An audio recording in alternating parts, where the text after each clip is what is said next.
Vamos começar. Olá, em meio à pandemia da Covid-19, o Grupo Oncoclínica segue promovendo conversas com especialistas em transmissão online. Seguimos com a série de lives O Câncer Não Espera, Cuide-se Já, uma campanha do Instituto Oncoclínicas que reúne importantes sociedades médicas e entidades de apoio aos pacientes com câncer para alertar a importância dos diagnósticos precoces e a manutenção dos tratamentos no combate ao câncer. Hoje nós vamos tratar um pouco mais sobre câncer de mama, que é muito mais incidente em mulheres no mundo e a causa mais frequente de morte por câncer nessa parcela da população. Para 2020, foram estimados pelo INCA mais de 66 mil casos novos da doença, e o que pode ser agravado com a pandemia da Covid-19. Eu vou conversar hoje sou Gisele Vitória, eu vou conversar hoje com o Dr. Bruno Ferrari, oncologista clínico, fundador e presidente do Conselho de Administração do Grupo Oncoclínicas, o Dr. Carlos Gil, oncologista clínico, diretor científico do Grupo Oncoclínicas e presidente do Instituto Oncoclínicas, o Dr. Vilmar Marques, mastologista, presidente da Sociedade Brasileira de Mastologia, professor adjunto da Faculdade de Ciências Médicas da Santa Casa de São Paulo e chefe da Clínica de Mastologia da Casa de Misericórdia. E vou conversar ainda com Luciana Holtz, presidente do Instituto Oncoguia. Boa tarde a todos. Acho que a Luciana caiu, mas vai voltar já já. Eu vou começar aqui com o Dr. Bruno. A gente está dando sequência a essa discussão sobre a campanha, a importância da campanha O Câncer Não Espera, Cuide-se Já. Eu vou começar, doutor Bruno, com uma pergunta aqui da Eliane Trindade, jornalista, editora e colunista da Folha de São Paulo. Ela pergunta o seguinte: o que representa o atraso em diagnóstico para pacientes com câncer? Boa tarde a todos, boa tarde Gisele, boa tarde Vilmar, boa tarde Gil, boa tarde Luciana. Mais uma vez, uma honra poder estar aqui e a gente tentar esclarecer um pouco alguns aspectos ligados ao câncer no meio da pandemia pelo Covid. E eu acho que esse é talvez um dos aspectos mais importantes que a gente possa estar discutindo, que é diagnóstico precoce, né, Gisele? Diagnóstico precoce e acesso a tratamento. Então, o que a gente experimentou no início da pandemia, ainda vê isso de uma maneira não tão acentuada, mas ainda importante e relevante, é que uma parte dos pacientes não estão indo fazer seu diagnóstico, mesmo às vezes com algum sinal ou sintoma mais precoce, mas eles não estão indo. Então, a gente viu uma diminuição importante do número de primeiras vezes, de pacientes que vão pela primeira vez no oncologista. Significa que, né, o oncologista, como uma especialidade de fim, né, a gente vai receber paciente de outros colegas que fizeram um diagnóstico previamente, esses pacientes não estão sendo diagnosticados. Isso nos preocupa muito, porque em câncer, é uma coisa que o ideal seria prevenir, a gente usar medidas que prevenissem que o câncer acontecesse. Mas em câncer, diagnóstico precoce é igual a maior taxa de cura, é igual a tratamentos menos mutilantes, muitas vezes, e é igual a um maior retorno, né, do paciente ao seu ambiente sociofamiliar. Então, acho que isso é fundamental. Nós até lançamos uma campanha, né, foi uma iniciativa do Instituto Oncoclínicas, do Grupo Oncoclínicas, de uma campanha, O Câncer Não Espera, né, e não espera mesmo, para alertar isso, uma campanha plural na qual a gente envolveu uma série de sociedades e uma série de organizações que nos ajudaram a divulgar ainda mais. Vários artistas estão envolvendo a sociedade como um todo, políticos, a imprensa de um modo geral. O Vilmar, aí, como presidente da SBM, tem sido um grande apoiador de várias iniciativas em prol do paciente, de alertar da importância do diagnóstico precoce. Eu acho que ele, falando em câncer de mama, ele é uma autoridade que pode falar da importância para a gente, que é esse diagnóstico precoce. Em algumas situações do câncer de mama, fazer diagnóstico precoce é igual a uma linha entre curar e não curar o nosso paciente. Então, e outros tumores, o Gil, como um grande especialista de câncer de pulmão, pode falar como alguns meses vão fazer a diferença nisso, outros tipos de tumores, como a gente já discutiu, mas, de novo, é uma luta que a gente tinha antes. O Brasil,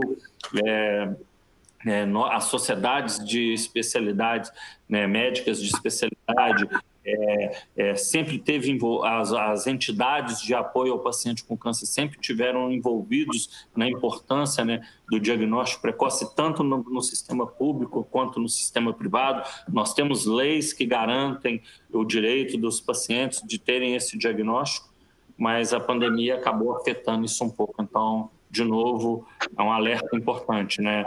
A despeito da importância e da gravidade da pandemia, nós não podemos menosprezar outras enfermidades, no nosso caso aqui, que estamos discutindo hoje, o câncer. Perfeito, obrigada, doutor Bruno. Passando para o doutor Gil, um pouco lembrando da campanha que também teve o apoio de vários artistas, como Ivete Sangalo, Priscila Fantin, Bel Marques. Aí estamos tendo bastante engajamento mostrando esse alerta para a sociedade e também para as instituições. Doutor Gil, temos aqui uma pergunta do professor Eugênio Butti, que é jornalista, articulista do Estado de São Paulo e professor da USP. Aliás, tem um artigo muito bom dele hoje no Estadão sobre a lei das fake news. O professor Eugênio pergunta o seguinte: primeiro, ele elogia o painel de hoje, dentro da excelente série que vem sendo organizada pelo Grupo Oncoclínicas. Temos representantes de instituições de grande influência na medicina brasileira, como a Sociedade Brasileira de Mastologia, o Instituto Oncologia. A minha pergunta é a seguinte: que ações se pode adotar e quais já estão sendo adotadas para minimizar ou sanar o gravíssimo problema de atrasos em diagnósticos, exames e tratamentos de câncer, atrasos esses causados pela pandemia? Passando aí essa palavra. Boa tarde, Gisele, Luciana, Vilmar, Bruno. Bom, de novo um prazer estar aqui. Acho que a pergunta é fundamental. Na verdade, várias ações já estão sendo feitas, tá? Acho que essa live aqui é um exemplo, tá? E se eu pudesse resumir, o que fazer é informar, tá? Quanto mais informação a gente passar, quanto mais alerta nós passarmos, e aí as sociedades, as organizações, as empresas ligadas à oncologia, melhor, tá? Então, acho que o que o paciente precisa saber, né, como o Bruno falou, é que ele não deve retardar a realização de nenhum exame, tá? Então, não é simplesmente não só aquele paciente que já está em tratamento, mas também aquele ou aquela paciente que tem uma suspeita de diagnóstico, que tem uma sequência de exames programados. E, em caso de dúvida, aquele que a gente tem sempre reforçado e faz parte da nossa campanha, se você tiver dúvida, entre em contato com o teu médico, tá? Ele vai saber te orientar, vai saber te encaminhar, talvez, para algum local, uma clínica, um hospital, onde exista um fluxo seguro para que ele possa fazer esse exame. Os hospitais se prepararam, as clínicas se prepararam. Então, o que não pode acontecer é falta de informação ou falta de alerta. Então, acho que o reforço é esse, informar. Não há uma justificativa, tá? Nem havia no momento de pico maior, por exemplo, na região sudeste, muito menos agora, né, para que os exames ou tratamentos sejam adiados, tá? Isso pode continuar a ser feito com toda a segurança dos pacientes. Perfeito, obrigada, doutor Gil. Queria passar a palavra para a Luciana. Luciana, o Instituto Oncologia realizou uma pesquisa importante. Queria também passar a pergunta do professor Eugênio Butti, na seguinte linha aqui: é possível algum tipo de ação ou de advocacy junto ao poder público para sensibilizar essa questão? Quer dizer, é possível mudar a agenda de atendimento nos hospitais públicos? Os hospitais públicos, aliás, são os que mais preocupam. Enfim, que atitudes podem ser tomadas quanto a isso? Por favor. Bom, primeiro quero agradecer, é um enorme prazer estar aqui com vocês. E eu tô com minha internet um pouquinho instável, mas acho que agora eu estou aqui bem com vocês. Obrigada pela pergunta, Gisele. Acho que, falando um pouquinho da nossa pesquisa, então ela aconteceu nos 2 primeiros meses, né? Então acho que a fase onde de verdade tudo ficou de ponta cabeça, onde pouco a gente teve tempo de se preparar, e a gente viu então nessa pesquisa que teve quase 600 participantes de todo o Brasil, que 43% dos pacientes reportaram algum tipo de impacto nos seus tratamentos. Então, dentro de impacto, a gente categorizou principalmente cancelamentos e adiamentos. E dentro disso, o que a gente conseguiu entender foi que prioritariamente isso aconteceu por conta de uma decisão institucional, em segundo lugar, uma decisão pessoal do paciente e, em terceiro lugar, uma decisão compartilhada, né? Que acho que seria o ideal aí, num momento como esse.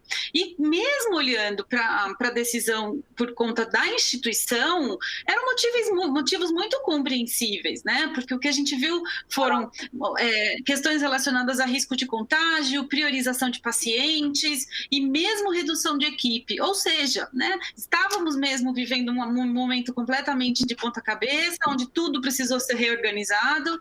Então, claro, a gente olhou para esses dados aí como uma fotografia de uma fase e que, sem dúvida, precisa servir como um alerta do que não pode mais acontecer, né? O doutor Gil já acabou de falar, já estamos preparados, já sabemos o que fazer, os pacientes já podem voltar para suas instituições, então acho que esse é um ponto bem importante.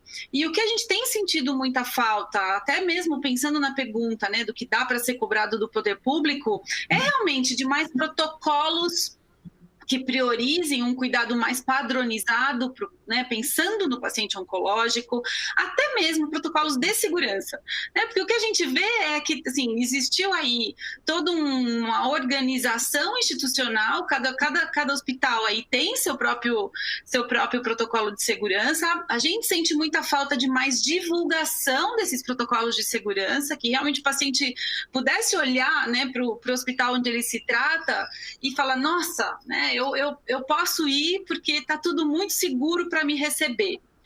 Então, até queria ouvir um pouco vocês a respeito disso. E talvez pensando nessa questão de trazer o paciente de volta, a gente começar a pensar até em formatos de busca ativa, né, de cada instituição se responsabilizar pelos seus pacientes, né, e montar aí todo um passo a passo de busca desses pacientes, né? Então, primeiro, talvez um processo de priorização e depois, realmente, de busca para que esses pacientes consigam se sentir seguros e retornem os seus tratamentos e exames diagnósticos. Perfeito, obrigada. Doutor Vilmar, ontem a gente conversou um pouco, o senhor passou alguns dados importantes também que eu gostaria que o senhor contasse aqui, da Sociedade Brasileira de Mastologia, né, que vocês identificaram nesse cenário, nesse momento. Da mesma maneira, quer dizer, o que é possível fazer para tentar voltarmos à normalidade de uma maneira geral dentro desse novo normal, né? Mas gostaria que o senhor contasse um pouco esse cenário que vocês estão acompanhando, por favor. Boa tarde, Gisele. Obrigado pelo convite. Obrigado, Bruno, por poder dar essa oportunidade da SBM estar junto com Oncoclínicas participando dessa live. Boa tarde, Luciana. Boa tarde, Gil. A SBM, nos meses de abril e maio, nós fizemos um levantamento nacional nos grandes centros hospitalares que fazem oncologia, de norte a sul do país, e nós observamos uma queda, comparando abril e maio de 2019 com abril e maio de 2020, de 75% no movimento cirúrgico das grandes instituições. Então, isso, com certeza, vai impactar, né? E como o Bruno bem colocou, né, e eu parabenizo mais uma vez a Oncoclínicas, porque o câncer não espera, e o câncer de mama não espera, o que isso vai acontecer com nossos pacientes? Vai impactar em sobrevida. Né? Por quê? Porque a partir do momento que você atrasa o tratamento, você vai impactar, você vai ter um câncer diagnosticado mais tardiamente, isso vai impactar na sobrevida das nossas pacientes. Então, esse é o lado negro da pandemia, isso é pior que a própria pandemia, porque nós estamos deixando de dar assistência àquelas pacientes que já vinham tendo assistências e estamos deixando de fazer o diagnóstico precoce das pacientes que não estão fazendo rastreamento. Porque o rastreamento mamográfico nada mais é do que um diagnóstico precoce, aquilo que o Bruno bem colocou. Ou nós ofertamos para ela o diagnóstico precoce por meio da mamografia, ou ela não vai ter o direito, que já lhe cabe por lei federal, de realizar um exame que vai propiciar um diagnóstico precoce e vai propiciar o quê? A cura da doença. Não só a cura, como bem o Bruno colocou, ela vai ser reintegrada à sociedade de forma mais rápida. Por quê? Porque você faz diagnóstico precoce, você faz um tratamento menos mutilador, você faz um tratamento adjuvante, quimioterapia, menos agressivo, e essa paciente volta ao leito social, né, a sua célula mata, a sua família, de uma forma muito mais integrada e melhor, mais saudável. Então, quando nós pensamos na pandemia, a gente tem que ver que ela tem o outro lado, que nós temos que trabalhar de forma muito veemente, que é não deixar os nossos pacientes abandonados. Porque o paciente, ele recebe uma informação, não saia de casa. O que ele faz? Ele não sai de casa. E ele está com medo de ir para o hospital. Por quê? Porque no hospital ele vai pegar Covid. Então nós temos que levar ao nosso paciente qual a informação? Que existe um fluxo seguro. Existe um fluxo seguro para ele fazer os exames de rastreamento. Existe um fluxo seguro para ele ir a um hospital. Nenhum paciente hoje chega a um hospital e vai misturar com um paciente que tem Covid.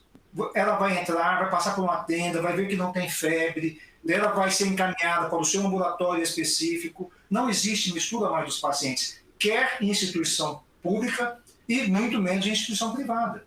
Então a gente tem que levar, a gente tem que conscientizar, né, Bruno? A gente tem que levar essa informação ao paciente, porque a única forma de nós trazermos os pacientes de volta para nós é fazer o que o Oncoclínica está fazendo. É um movimento que o câncer não espera, é conscientizar os pacientes, é mobilizar a mídia e fazer com que a mídia leve essa informação tão importante aos nossos pacientes. Que não é só a informação que ela tem que se prevenir do Covid, mas a informação que ela tem que continuar os seus exames de rastreio e o seu tratamento, se porventura já foi iniciado. Eu acho até, Vilmar, que a gente tem falado isso aqui há algum tempo, desculpa, Gisele, mas eu acho que nesses 4 meses a gente já não está nem aprendendo mais com experiências de fora, nós estamos aprendendo com as nossas próprias experiências, e uma coisa que a gente viu é que, de uma forma muito sistemática e muito geral, os serviços, e aí eu concordo, públicos e privados, principalmente o privado, porque de um modo geral um pouco mais organizado do que os serviços públicos, se prepararam para isso. Então acho que criou-se, um ambiente seguro para que os pacientes pudessem continuar suas rotinas. Chama atenção, um aumento de 50%, 60% de mortes domiciliares, e não é só câncer, não é só Covid, tem outros problemas associados, mas o câncer é uma realidade, lamentavelmente é uma doença que tem uma alta prevalência, uma alta taxa de mortalidade só vai diminuir com tratamento adequado e precoce. É tão simples quanto isso. Então, a gente não pode, nós vamos ter que viver com a Covid mais tempo do que a gente imaginava. A Luciana falou, em primeiro momento, a gente parou, todo mundo parou, até porque tinha que se preparar. Alguns se prepararam mais cedo, nós tivemos uma vantagem, nós estávamos aqui com essa parceria que a gente tem com o Dana-Farber, a gente estava um mês antes já pensando que vocês vão precisar de EPI. A gente já estava com EPI quando... Não, vocês têm que usar máscara. Não, mas a OMS... Não, mas é importante usar máscara. A gente observou isso aqui. Então, a gente foi antecipando alguns passos. Hoje, não. Hoje está todo mundo. O conhecimento está disseminado. Acho que nunca foi tão importante a informação. Então, de novo, esse tipo de informação que a gente leva, trazer as sociedades, trazer os grupos de apoio ao paciente, que sempre tiveram muito engajados nessa questão do diagnóstico precoce, tem sido fundamental. Então, eu acho que aqui nós estamos muito alinhados com a necessidade de se prevenir e não contrair o Covid, mas também de não se deixar passar momentos que podem significar a cura de uma doença grave. Perfeito. Deixa eu pegar uma carona aqui, doutor Bruno, e fazer mais uma pergunta aqui da Eliane Trindade, da Folha de São Paulo. Ela pergunta o seguinte: na impossibilidade de se fazer uma mamografia, porque muitas vezes assim há uma fila de espera, especialmente no setor público, né? Ela pergunta aqui, que outros exames complementares podem ajudar no diagnóstico precoce? Doutor Bruno. Vilmar. Obrigado por passar a pergunta também, Bruno. Essa é uma especialidade, meu amigo. Mas é a nossa, a gente divide. A gente divide conhecimento. Mas obrigado. O exame de rastreio, sem dúvida nenhuma, é a mamografia, Gisele. Então, assim, ela tem que realizar a mamografia. Se porventura ela não tem disponibilidade da mamografia, o mínimo que ela pode fazer é o autoexame. É o mínimo que ela pode fazer. Não é? Porque ela fazendo um autoexame e ela conhecendo a própria mama, ela ainda vai diagnosticar um tumor ao redor de 1,5, 1 centímetro, às vezes 2 centímetros, mas que ainda é um tumor inicial. Obviamente, se ela tiver uma mama muito volumosa, ela não vai conseguir fazer esse diagnóstico desse tumor de 1,5, 2 centímetros, se ele não for muito superficial. Agora, se porventura ela tem acesso a outros exames, ela tem acesso à mamografia. Dificilmente ela não vai ter acesso à mamografia. Por quê? Porque no nosso meio, no Brasil, nós temos mamógrafos disponíveis para atender todas as pacientes. Obviamente que esses mamógrafos estão concentrados nos grandes centros, mas nós temos mamógrafos o suficiente para atender todas as pacientes. Alguns nas periferias estão mais sucateados, nós temos aparelhos ainda analógicos, nós temos, né? Mas nós temos capacidade e nós temos, em centros como São Paulo, mamógrafos ociosos. Então nós temos que o quê?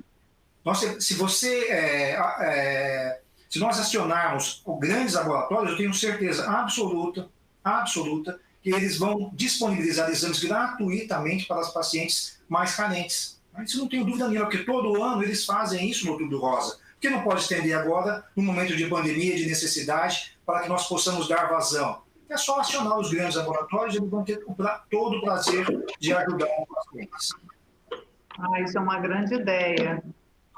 Aproveitando aqui, pegar uma carona aqui de novo, aqui uma pergunta da Luísa Brunet, a Luísa Brunet que está participando aqui com a gente, né, que se está se notabilizando como ativista importante, uma voz importante aí pelos direitos da mulher. Ela conta que ela tem acompanhado em alguns projetos que ela participa, assim, a dificuldade justamente de muitas mulheres em realizar o exame, a mamografia nesse momento.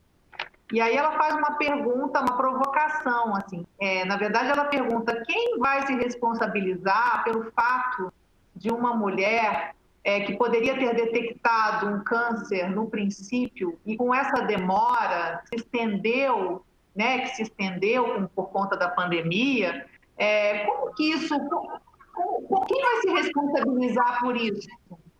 Por esse diagnóstico mais tardio, eventualmente. Como que... Isso é um dilema, né? Assim, é uma questão. Como que vocês encaram isso?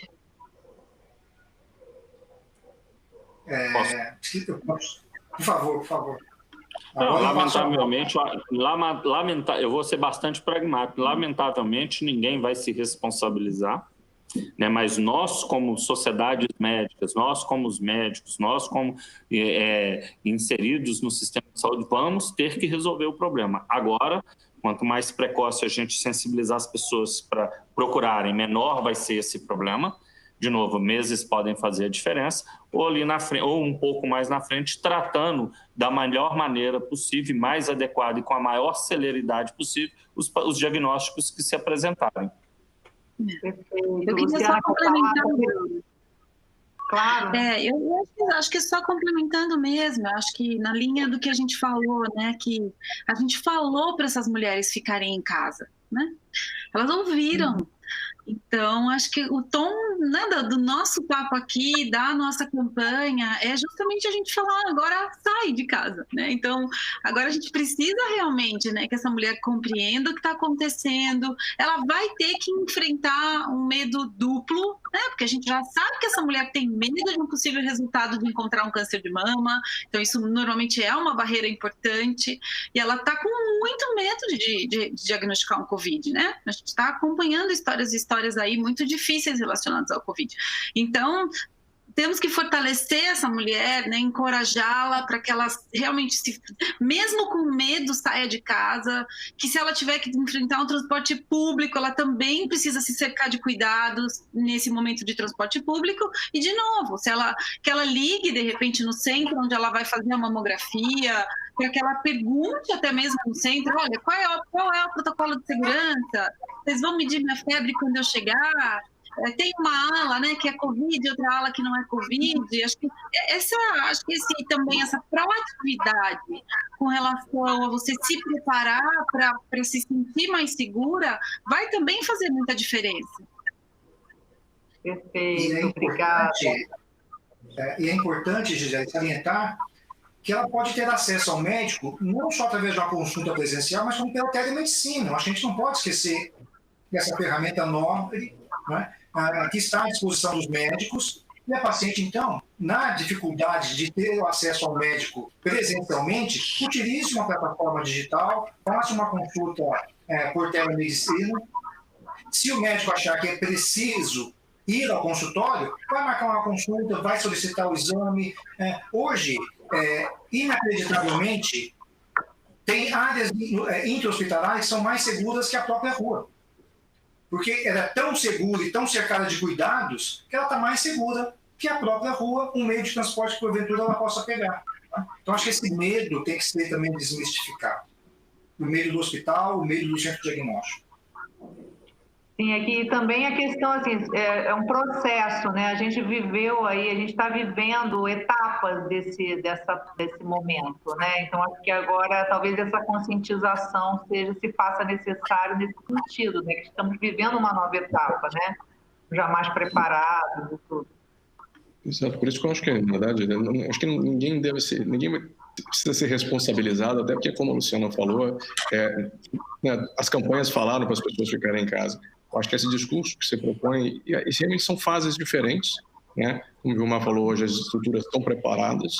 Eu acho que a gente tem que ser responsabilizado se a gente não conseguir reverter essa situação de atraso que está acontecendo. Mas o que aconteceu antes, eu acho que foi um impacto para todo mundo, eu acho que foi natural, mas agora a gente não pode se conformar, né? Porque os prejuízos já começam a acontecer e a gente precisa reverter isso imediatamente, trazer esses e essas pacientes de volta para o tratamento, para o diagnóstico e por aí vai. É por isso que estamos aqui, inclusive, né? Eu queria, Gil, aproveitar você já está aqui comigo, e te fazer uma pergunta em nome da Maria Fernanda Delmas, que é editora executiva do Jornal o Globo, e também idealizadora do projeto Celina, do Jornal o Globo, que discute os direitos da mulher, enfim, gênero e tudo. Ela faz a seguinte pergunta: após esses primeiros meses da pandemia no Brasil, o que se sabe sobre os efeitos do coronavírus em pacientes com câncer? Uma ótima pergunta. Então, vou dar um passo atrás. Os dados de literatura dos países que enfrentaram, né, o pico da pandemia antes do Brasil são dados ainda controversos, tá? Mas se a gente pudesse resumir, né, o impacto potencial de uma infecção por coronavírus no paciente oncológico, a gente não pode generalizar, são pacientes, né, em estágios diferentes de tratamento, não é tão diferente assim do que a gente vê na população em geral, né? Esses pacientes bem orientados e bem tratados, eles podem evoluir bem caso eles venham a ter coronavírus. Existem alguns estudos, né, até apresentados durante o congresso, né, da Sociedade Americana de Oncologia, da ASCO, que falavam em números de uma mortalidade maior, mas isso eram relacionados a subpopulações específicas, às vezes relacionadas com pacientes com câncer de pulmão avançado, tá? Então, óbvio que um paciente fazendo tratamento oncológico, imunossupressor, ele provavelmente tem uma comorbidade, isso é uma comorbidade per se, e ele pode ficar mais vulnerável, não a ter a infecção, mas uma evolução mais arrastada, mais grave, mas, de fato, não é nada como se acreditava anteriormente, que fosse o paciente oncológico vulnerável por si só em todas as situações. Então, acho que se eu pudesse dar uma resposta bem objetiva, eu acho que o fato do paciente, da paciente ter câncer, não deve impedi-lo, repito, de ir ao tratamento, de ir à clínica, ou mesmo de ter uma cirurgia, porque caso, né, ele venha a ter uma infecção, isso pode ser completamente tratado e revertido. Perfeito, obrigada. Temos uma pergunta. Oi. Eu posso fazer um comentário sobre isso, que eu acho que é super importante? Claro, eu vou falar nós vamos publicar esses dados daqui a 1 mês ou 2 meses. Nós já fizemos o levantamento, estamos na fase já preparamos os PEPs, já levantamos todos os dados. Nós pegamos 5 grandes instituições no estado de São Paulo e levantamos o período de abril e maio. Foi o período do pico da pandemia em São Paulo. De todos os casos de pacientes com câncer de mama que adentraram a instituição e foram operadas, nenhuma foi infectada pelo Covid. Nenhuma foi infectada. Então, isso é um dado muito contundente. Porque já existia fluxo seguro. E já existe fluxo seguro. Né? E como o Gil já colocou, por mais que ela pegue Covid, ela vai ser uma paciente normal. Ainda mais aquela paciente com câncer de mama que tem indicação cirúrgica. Ela não está imunossuprimida, ela é uma paciente normal, uma paciente rígida. Né? Então a gente tem que realmente ter medo, porque aquele estudo chinês que infelizmente mostrou uma taxa de mortalidade de 25%, 30%, aquilo deveria ser, infelizmente, rasgado e levado fora, né? Porque foi um desserviço à comunidade médica. Né? Porque não são os números que nós estamos observando. Muito pelo contrário, nós não estamos vendo mortalidade aumentada na paciente com câncer de mama que está sendo submetida ao tratamento adequado. Nossa, bastante relevante esse dado, né? Eu vou passar aqui a palavra. Eu já me perdi aqui, gente, que vocês estão. Agora acho que é o doutor Bruno. Mas eu tenho uma pergunta aqui da Silene Pereira, jornalista que durante muitos anos, né, uma lenda do jornalismo na área de saúde. A Silene, nossa, ela faz muitas perguntas, vou fazer algumas ao longo aqui. A primeira delas é o seguinte: há alguma movimentação dos governos federal e estaduais para reagir a essa paralisação do diagnóstico e dos tratamentos? De que forma essa represada vai impactar o sistema de atendimento daqui para frente? Doutor Bruno, quer comentar? Eu acho que é uma pergunta que todo mundo podia dar um palpite aqui, né?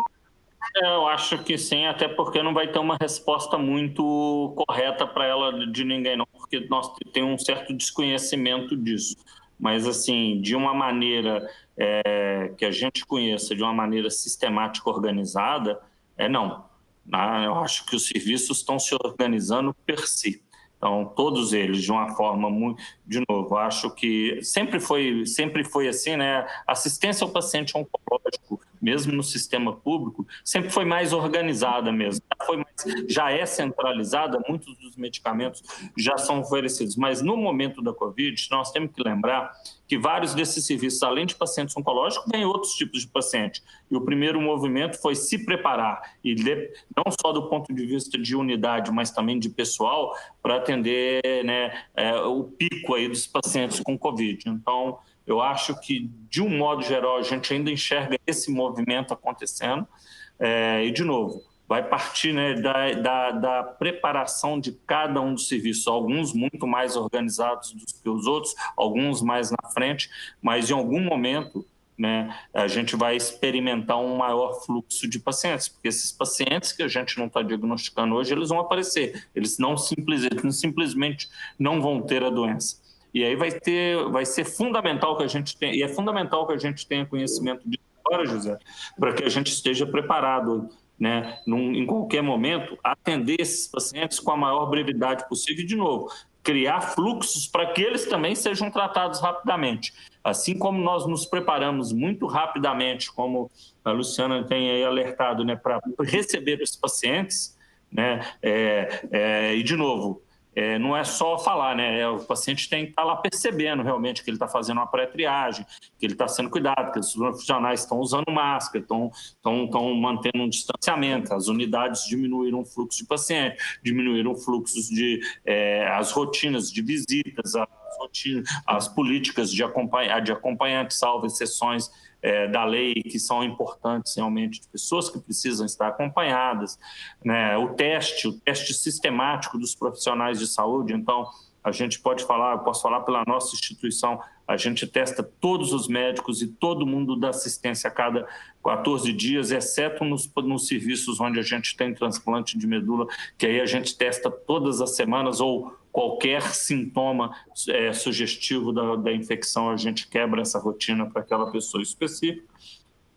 Mas nós vamos ter que estar preparados também para um maior fluxo de pacientes e tratá-los, né? Então, eu acho que a mastologia faz isso muito, outras especialidades, a urologia também, os mutirões, nós vamos ter que estar nos preparados. O Marcos salientou em um ponto que eu acho que, né, não há ninguém que vai se negar a fazer isso. A CSBM não vai se negar a fazer isso, a SBU não vai, a Sociedade Brasileira de Oncologia, com seus filiados e seus serviços, também não vai. Então, nós vamos estar lá todos preparados para isso. Agora, quanto mais precoce a gente fizer esse movimento, menos concentração a gente vai ter num futuro breve.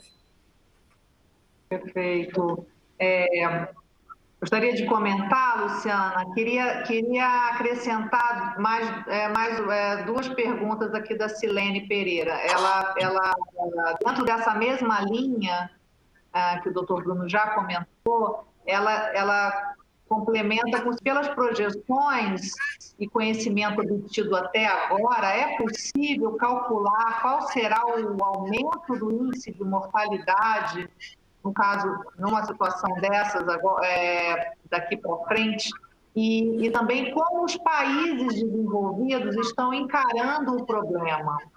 Eu acho que é um problema mundial, na verdade, né? Assim,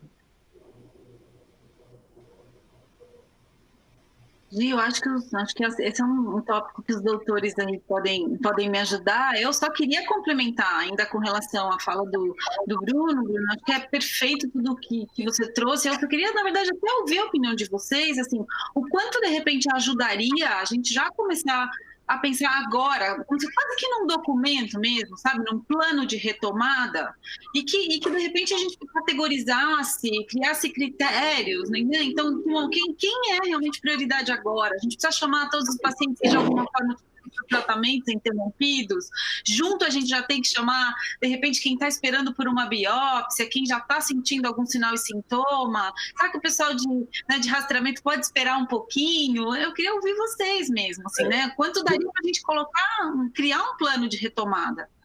Deixa eu até pegar uma coisa, até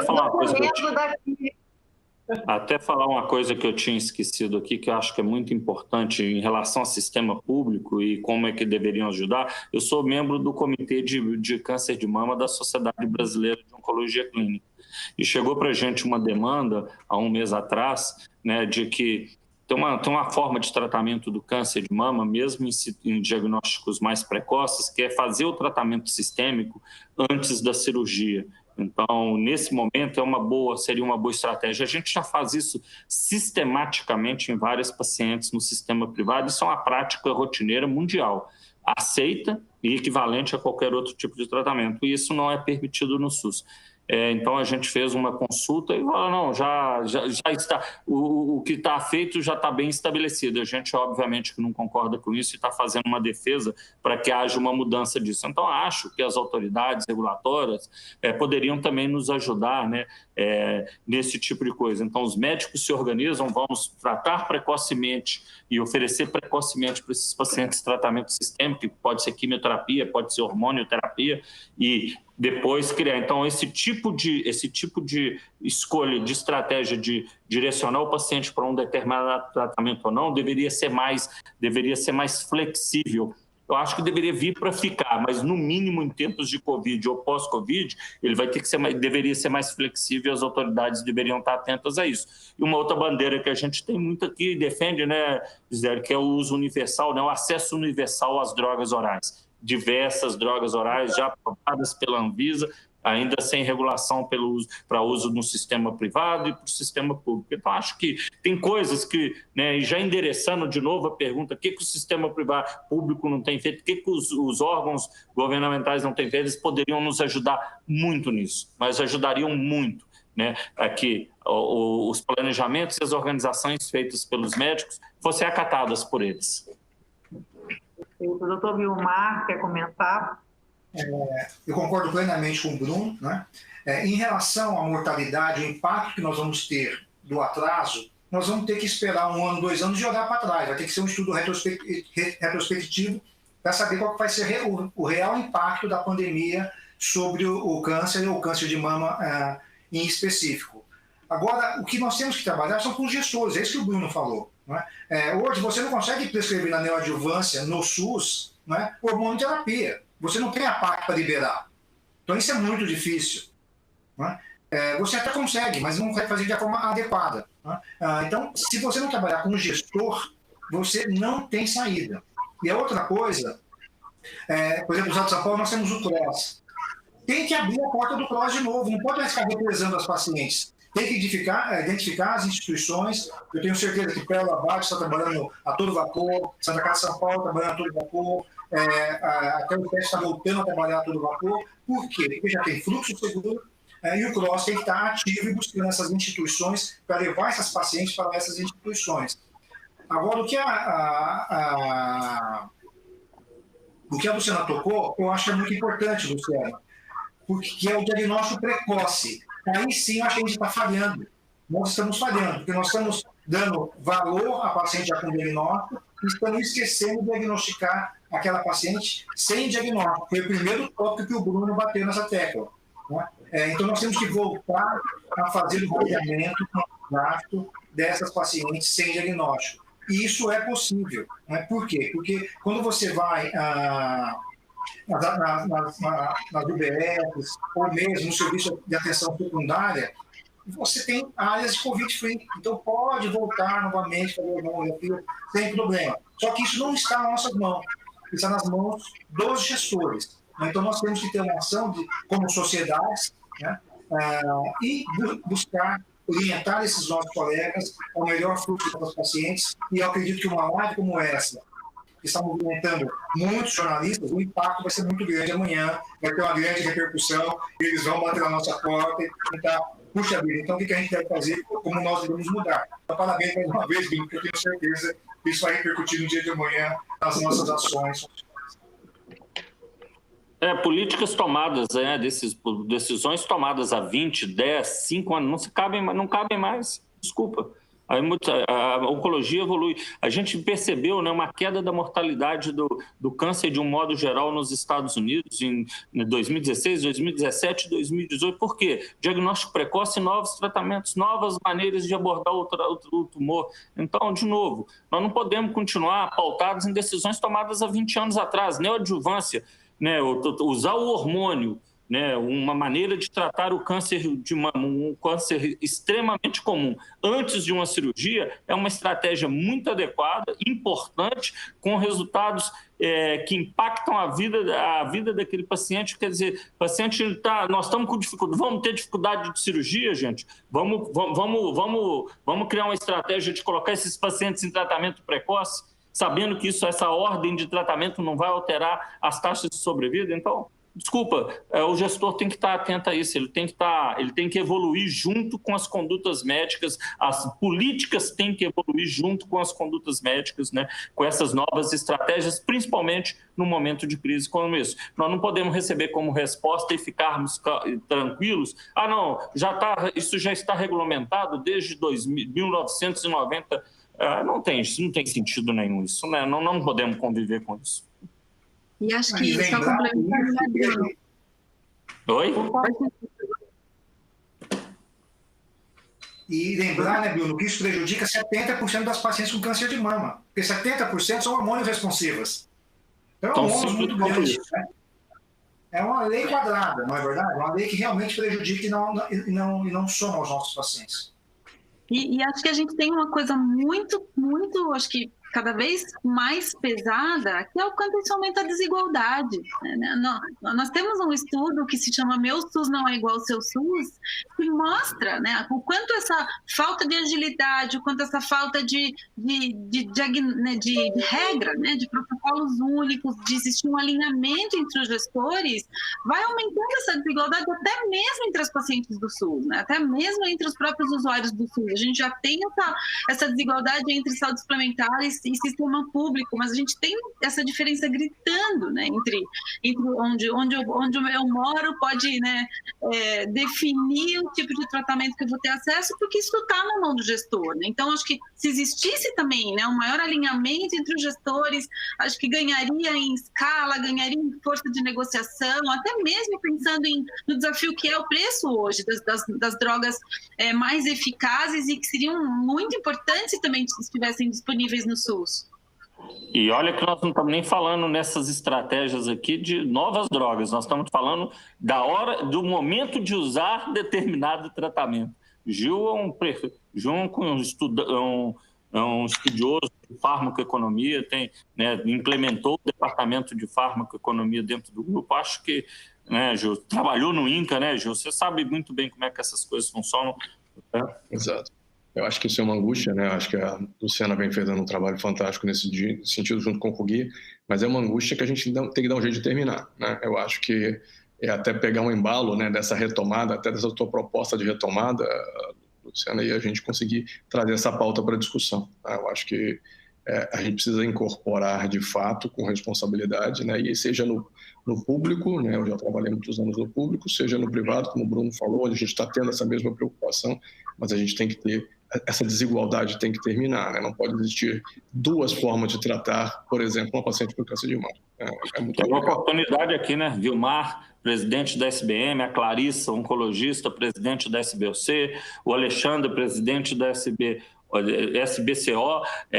Sociedade Brasileira de Cirurgia Oncológica, o Arthur, presidente da Sociedade Brasileira de Radioterapia, ou seja, compromisso de pessoas que estão aqui sempre com a gente nessas lives, a gente deveria levar isso à frente mesmo, sabe? Como entidades médicas, com uma obrigação nossa, e mobilizar e sensibilizar os gestores que o que nós estamos fazendo é importante, merece ser levada, merece ser,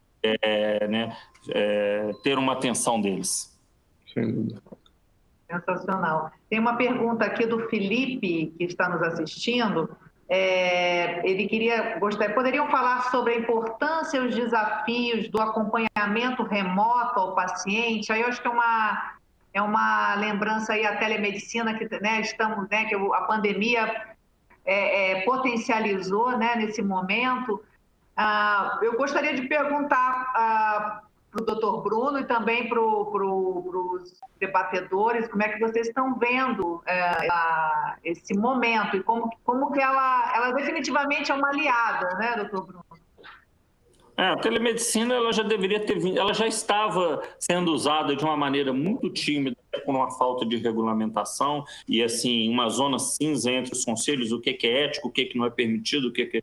E a pandemia fez uma normatização da utilização dela mais ampla, né? Espero que na lei fala que é durante a pandemia, espero que essa vírgula seja retirada, essa frase seja retirada, porque ela não ajuda só em tempos de pandemia, a gente está enxergando o tanto que a gente tem conseguido chegar mais próximos dos pacientes, né? Nós não podemos nos permitir fazer consultas telefônicas, fazer consultas por redes sociais, por aplicativos, nós temos que ter um ambiente, uma plataforma segura, na qual haja uma troca, uma interação de exames, de resultados, até às vezes de imagens, né, dos pacientes, né, e de uma maneira absolutamente segura, resguardando todo o sigilo médico do paciente. Então, acho que ela vem, ela regulamenta.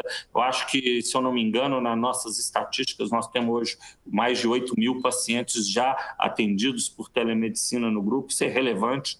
isso é muito relevante, né? Então, chega a ser 10% dos pacientes que a gente atenderia nesse momento. Muitos deles não precisaram ir às clínicas, porque nós pudemos resolver de uma maneira, de novo, segura, com confidencialidade, todos os problemas, né? Muitos deles a gente, no início da telemedicina, não, realmente eu preciso de você aqui na clínica, e aí é mais uma oportunidade para você garantir que o fluxo está seguro, para você quebrar aquele medo do paciente se mover, né? A primeira coisa, quando você está com medo, você dá uma paralisada, ou então você sai correndo. Então, a gente tem que ajudar a quebrar isso um pouco, e mais do que isso, a gente está aprendendo a se engajar mais com o paciente.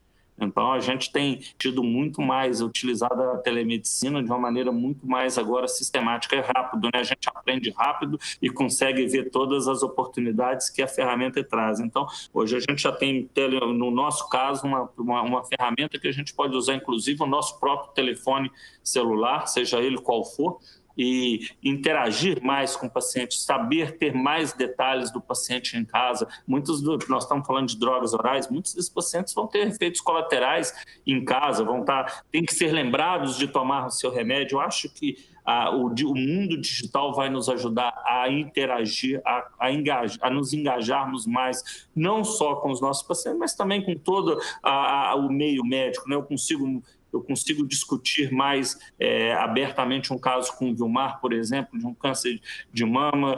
A gente pode entrar o Vilmar, o Bruno, o patologista e o paciente. Eu acho que são múltiplas as aplicações agora e que fiquem para sempre. Bruno, só para complementar, nessa nossa pesquisa tem um dado que eu particularmente gosto muito, que a gente perguntou para o paciente, né? Considerando aí o presente, que foi a telemedicina nesse momento de Covid, qual era a opinião dele, né? Afinal de contas, vamos ouvir o usuário mais interessado nisso. E 90% assim, responderam que sim, né? Que são totalmente a favor de utilizar a tecnologia. E aí, né, de novo, a desigualdade grita. Entre os pacientes dos planos de saúde, 80% relataram que já fazem uso e já vinham fazendo uso, e os pacientes do SUS, menos de 30% relataram que faziam uso da telemedicina. Então, acho que, sem dúvida nenhuma, é uma ferramenta que facilita muito. Claro que existe a importância do olho no olho, a importância, né, de ter o meu oncologista para chamar de meu, que os pacientes falam tanto, mas super aprovado, e acho que a gente tem sim que levar muito em consideração essa informação. E certamente uma ferramenta que vai ajudaria a melhorar a assistência e o número de pacientes atendidos no sistema único. Já nós estamos falando, sem dúvida, pegar a globalidade, nós estamos falando de mais de 600 mil casos novos este ano, então nós vamos ter que... Esse é um problema, e essa incidência vem aumentando, porque a população brasileira tem se envelhecido, então nós vamos ter níveis comparáveis aos americanos e à Europa daqui 10, 15 anos. Nós temos que estar preparados para isso e vamos ter que lançar uma dessas ferramentas todas. Pois é, que antes da pandemia ele já estava na fila esperando, né? A gente já tinha aí muita gente esperando muito tempo para fechar o diagnóstico. Então a gente tem aí um acréscimo de novo, sem a gente saber direito que tamanho é essa quantia de pessoas represadas que vão em algum momento precisar voltar. E acho que a telemedicina pode ajudar muito, muito, muito, muito. Perfeito. Gente, a gente já vai fazer a última rodada aqui de encerramento. Infelizmente, a discussão está maravilhosa. Acho que vai sair um documento novo daí dessa discussão, bastante empolgante. Mas eu queria passar a palavra para os encerramentos finais aí para o doutor Vilmar. E um pouco gostaria que o senhor encerrasse, mas comentasse também aquilo que a gente conversou ontem. Nesse momento, a gente está vivendo, começando a viver no Centro-Oeste, um aumento do número de casos, e estamos um pouco à mercê dos lockdowns, né? Assim, especialmente agora, Centro-Oeste está vivendo esse momento. Como é que a gente, com esse aprendizado que a gente já teve um pouco aqui Rio, São Paulo, e que é possível fazer para facilitar um pouco a vida desse paciente que precisa dar continuidade ao seu tratamento? Obrigada. Obrigado, Bruno, obrigado pelo convite, por estar com vocês aqui. Eu acho que essa iniciativa da Oncoclínicas realmente é muito impactante. Eu tenho certeza que, trazendo a mídia para próximo de nós vamos conseguir realmente fazer essa mobilização dos gestores, que é o mais importante. Agora, nós estamos vivendo no nosso país, que é um país continental, cenários muito distintos. A gente tinha Porto Alegre, que estava muito tranquilo, e Curitiba estava super tranquilos. Agora nós estamos vendo que eles estão com as suas UTIs ficando mais lotadas, mais cheias. Mesma coisa acontecendo no Centro-Oeste, em São Paulo, Rio de Janeiro, a casuística caindo, os hospitais reabrindo. Mas eles têm uma vantagem em relação a nós. Por quê? Porque eles sabem como deve funcionar o fluxo. Né? Eles sabem como deve ser uma estrutura de um hospital COVID-free. Né? Eles sabem como deve ser a estrutura de um laboratório COVID-free. Né? Então, fica mais fácil para eles otimizarem o tratamento dos pacientes com câncer de mama. Só que o gestor tem que executar. O gestor não pode falar para os pacientes não procurarem assistência médica. Não pode falar para os pacientes do SUS não entrar na rede de atendimento. Então, isso tem que ser muito bem salientado. Por quê? Porque se isso acontecer, o impacto vai ser ainda maior e nós vamos viver ondas até o final do ano, que é o que a gente não quer. Né? A gente não quer que nós tenhamos ondas de Covid vindo nos diferentes estados, impactando o tratamento do câncer em geral, especificamente o câncer de mama, que é uma sociedade que eu represento, né? E impactando a sobrevida dos nossos pacientes. Então, na realidade, como o Bruno bem disse, a Oncoclínicas foi favorecida, porque tinha o Dana-Farber dando sustentabilidade nas ações que vocês fizeram no início. Agora, esses estados que estão entrando em lockdown, né, eles têm que se espelhar em São Paulo, Rio de Janeiro, em estados que já passaram pelo pior da pandemia, e se espelhar neles. Eu acho que esse é o caminho que deve ser seguido, porque a receita de bolo está aí, é só seguir. Mas, infelizmente, né, Bruno, as sociedades são muito pouco ouvidas. Eu acho que enquanto não faz um movimento como esse, né, de a sociedade se unirem, grandes instituições se unirem, fazerem documentos que sejam documentos realmente contundentes, levar para a mídia, a gente não consegue impactar. E eu acho importante deixar como mensagem que nós juntos, nós somos muito mais fortes. Não adianta um hospital isolado querer fazer uma ação, uma instituição isolada querer fazer uma ação. Eu acho que juntos nós somos mais fortes e vamos mais longe. Eu acho que isso é muito importante. Eu vou aproveitar as suas palavras para fazer meu encerramento, porque vai muito em relação a isso. Se tem uma coisa que a gente sabe que vai ter que ter um novo olhar, é para a saúde, né? Isso não é Brasil não, né, gente? Isso é mundo. Não fomos nós que enfrentamos esses problemas. Os Estados Unidos, o país mais rico do mundo, tido a melhor medicina do mundo, enfrentou problemas gravíssimos sobre isso. Muitos deles frutos de desinformações, de práticas que se tinham como, não, isso é o ideal, as intervenções, ou seja, tiveram que aprender com os erros ali e hoje as coisas estão melhores. Então, como mensagem a todos, né, vamos ter um olhar muito especial para a saúde. Todos precisam. Todos podem ser cometidos em momentos que a gente menos espera. Então, nós vamos ter que investir muito, vai ter que se investir muito em saúde. O Brasil deixou patente, nós não podemos construir, gente, hospital em estádio, né? Nós temos que ter os hospitais que estão aí fechando, a gente dá condições que eles se mantenham, né? Que a gente dê um acesso mais amplo para as pessoas, que não sejam só as leis, que elas sejam cumpridas, que elas sejam feitas. Em relação à questão de lockdown, né, Gisele, tem uma coisa que o Vilmar falou, vamos aprender com quem já passou pelos principais momentos, mas principalmente com os erros, né? Quer dizer, nós estamos aqui falando que criamos ambientes seguros nas clínicas e nos hospitais, mas esses pacientes ou as pessoas que trabalham lá, muitos deles dependem de transporte público. E uma coisa que a gente aprendeu e que sabe que funciona é distanciamento social. Então, senhores prefeitos, governadores, não diminuam os transportes públicos, aumentem, só impeçam que muitas pessoas entrem neles, né? Não, eu tiro o transporte, ninguém vai trabalhar, mas aí fecha o hospital. A gente precisa de todo mundo ali, todos são tão importantes, do porteiro à pessoa dos serviços gerais. Sem nenhum deles a gente consegue trabalhar e muitos deles precisam chegar para o transporte público, muitos pacientes também. Então, já aprendemos, usar máscara, essa nova etiqueta de higiene veio que ela fique, porque isso vai prevenir um monte de outros processos, um monte de outras doenças, mas que esse distanciamento também seja importante. Então, Vamos permitir que o fluxo, que os pacientes e que as pessoas consigam chegar com maior segurança também em ambientes seguros, senão eles já chegam lá infectados. Esse é um grande problema. Então, e de novo, sabe, tá claro, uma das prioridades do mundo é investimento em saúde mesmo. Ficou claro para o mundo inteiro. Tomara que isso esteja bastante claro para o Brasil. Muito obrigada, doutor Bruno. Doutor Gil, por favor, suas considerações finais. Vou ser bem rápido, Zé. Eu acho que talvez o que foi discutido aqui, né, concordo com o Bruno, o olhar para a saúde vai mudar, e eu acho que esse alinhamento de sociedades, de organizações não governamentais no Brasil, que dessa forma tão alinhada nunca tinha acontecido, eu acho que a gente consiga usar isso, né, passada a pandemia, para diminuir, como a Luciana colocou, esse gap entre público e privado, no diagnóstico e no tratamento. Eu acho que juntos a força é muito maior. Tá? Eu acho que é uma oportunidade que a gente não pode perder. Obrigada, doutor. Por favor, Luciana, suas considerações finais aí nessa grande live aí que a gente fez.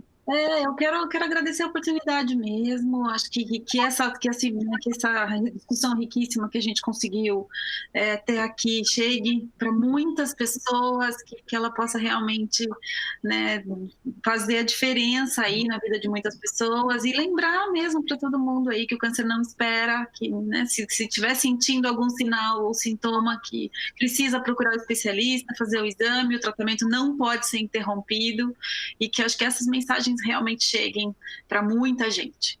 Muito obrigada. Muito obrigada, Luciana. Estamos aí dando encerramento à nossa live e agradecemos a nossa audiência, a Luciana, doutor Vilmar, doutor Bruno, doutor Gil. Muito obrigada e até a próxima. Boa noite, gente. Boa noite, muito obrigado. Boa noite.